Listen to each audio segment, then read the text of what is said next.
All right, another video book review. This one is for Malazan, Book of the Fallen, Book 1, Gardens of the Moon. That's what it's called. Let's try to center it a bit more. All right, better.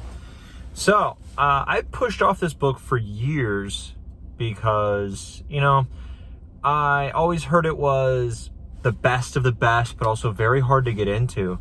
And I was like, all right, I don't want to struggle too hard for a book to enjoy. And I would always hit that, what's my next book? Is it Malazan? No, I'm going to move on to another one because I want to just enjoy myself straight off the bat and get into it.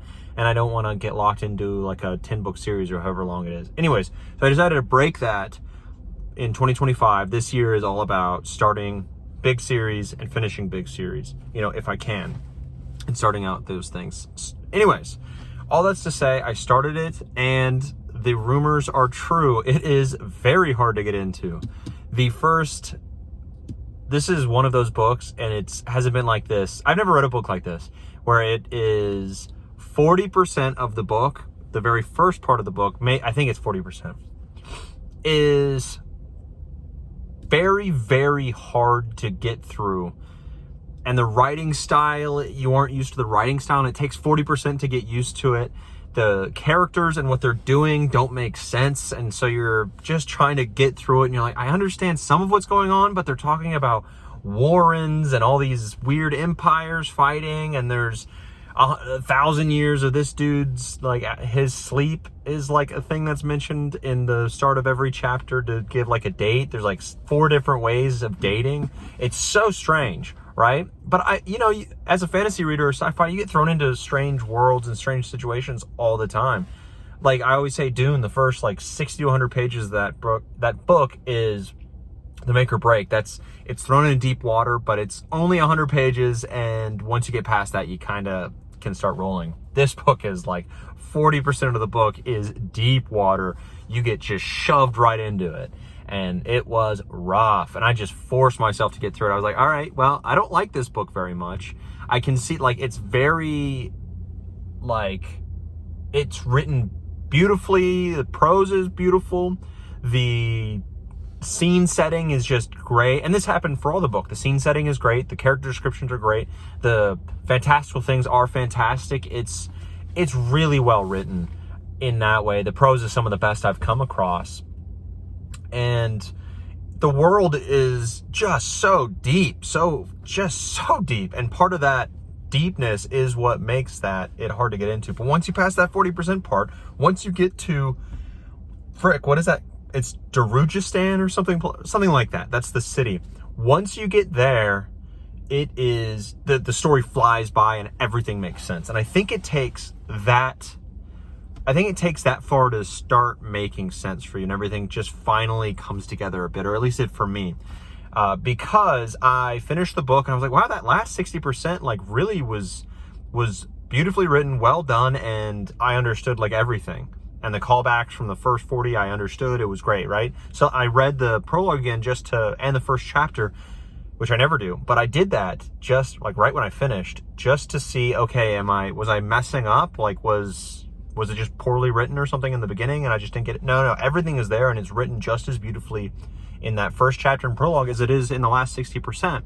I just wasn't acclimated to the world yet and to his writing, and it took that long to get there. And we're jumping all around and we're getting settled.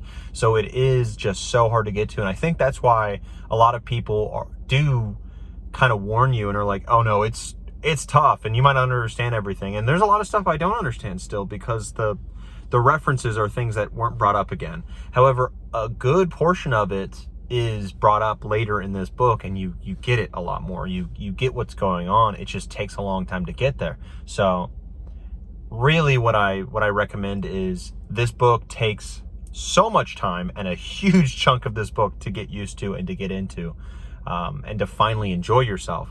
But once you get there, it is an incredibly enjoyable book. Incredibly enjoyable. Yeah, once again you get to the Darujistan, whatever it's called, you are introduced to a lot more characters that are far more enjoyable for me, I would say, because I wrote down notes a little bit while I was reading, and I was in that first 40%, I was very much, these characters feel cold. They don't feel like like human beings with emotions that I can care about, really. They feel too alien. And that's why I DNF'd Gene Wolfe's, whatever that fantastic book that people always talk about, that I DNF'd in the first, 100 pages, 150, is because everything just felt cold and alien and the prose was just too hard to get into. This one, it was, the prose was still funky to me at the time. The characters were too cold and it was just too weird, but there were weirdly fantastical things happening, and I because of the warning of, hey, don't try to understand everything, just roll with the punches, I did just that, let a lot of that stuff roll off me, and I held on like a person in a roaring river, like just trying to find some kind of purchase to hold on to. That's what I did to anything that I was like, I understand that. Like that resembles other things I've seen in fantasy, or okay, that's a human emotion that I can imagine someone having. Boom, grab onto that. But there was a lot of other stuff just flying right by. But again, once you get to that point, and it's probably different for everyone else, but it is probably there for everyone. There is a acclimation time, some climate acclimatization that needs to happen with this book. And I don't know if that now continues with the series, because I know the series doesn't really follow the same characters book to book.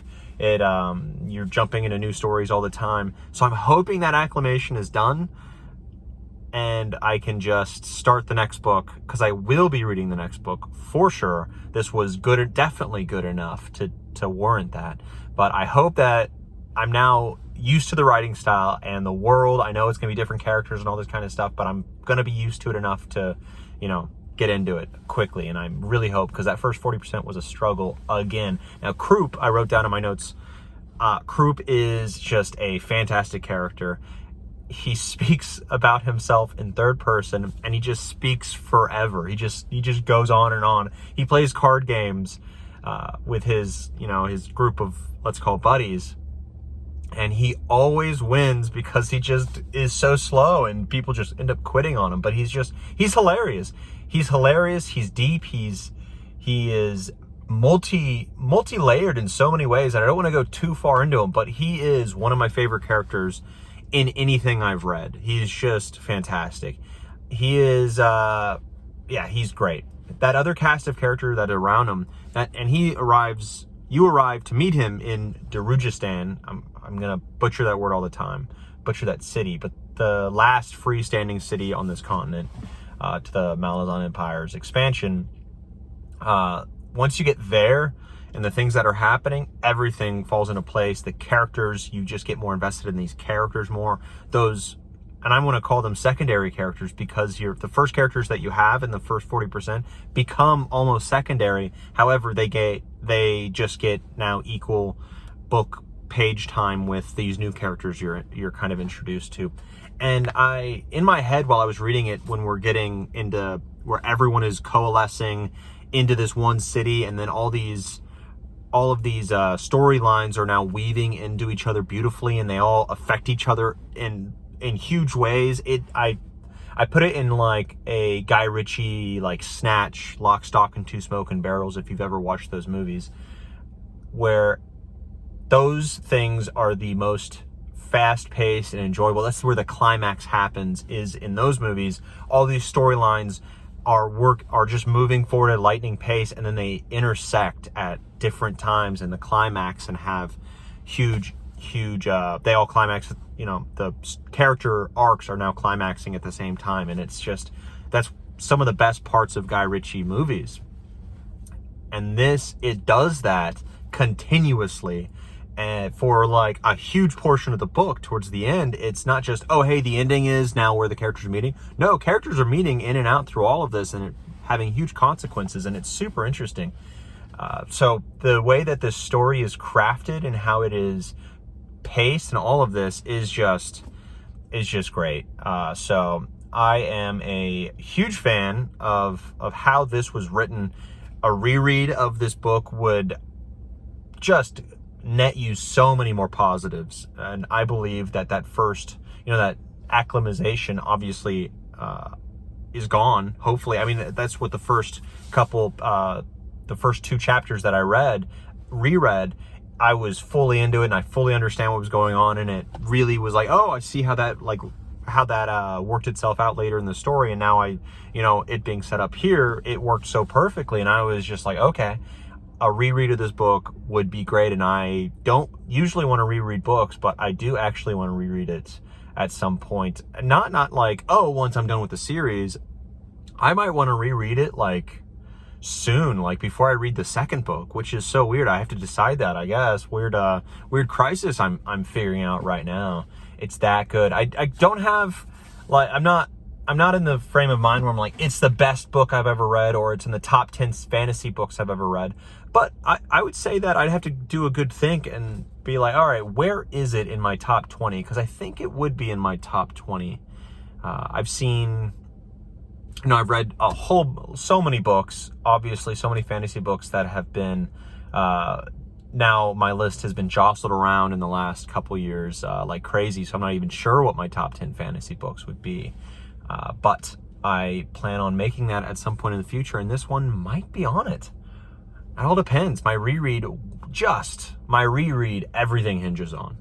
Everything does, because as it stands now, this book, I would give an 8, which is wild, because I started this by saying, okay, it's a 6 with that, the first chunk. It's a 6, and it's not even close to where the hype is, because I'm very much, that happens a lot where I read something or watch something, I was like, this is not, the hype was too much, the general view of this is too high praise. And that was not the case for this.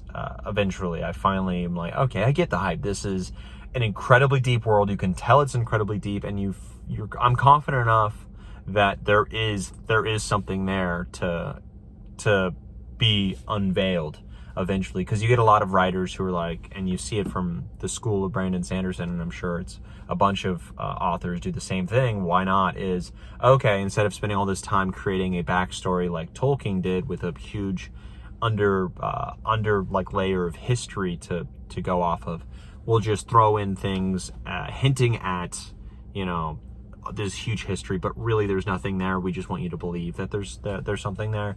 That I don't believe is the case here. You can kind of tell other times with authors, especially when the rest of their stuff is lazy. This feels the opposite of lazy. This feels wow. Like the planning on this must have been insane. The prose, his writing style is just incredible. It's absolutely incredible. And I definitely think, okay, how does this compare to GGK, my other favorite modern author?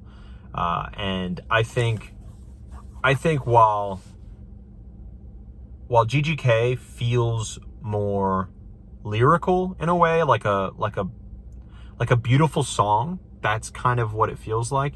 This feels like I don't even know where to put it, just a poem, an elegant, beautiful poem. So many things I highlighted in this book were just scene setters or character descriptions. They weren't like GGK, where it's a super impactful quote that sheds light on the human, the human psyche or the human character or any of that kind of stuff. This was more like I'm highlighting descriptions, and they're just so beautifully done. Like it's more in that sense, where the descriptions of everything and scene setups and all of this are just so beautifully done that I have to sit back and highlight it. Anyways, I'm gushing about this book. I must hit again, jump in this with caution. Know it's going to be a little bit hard, but it's worth it. It really is worth it. And I don't think it's as, once you get the hang of it, it's not crazy complex. Like, you need to be an incredibly intelligent person to get it. It just takes a little bit of effort. That's it. A little bit of effort and some gumption. And a little bit of gumption. I had to dig deep for that gumption to get through it, but luckily I did. Anywho, 8 out of 10. Could be a lot higher on my reread. I really have to give it a reread. I might do it as... what a weird one. I might have that as my next book after the current book I'm reading. I might have it as a reread. Who knows? Anyways, we'll get there. That's it. On to the next book. Yeah, on to the next one, huh?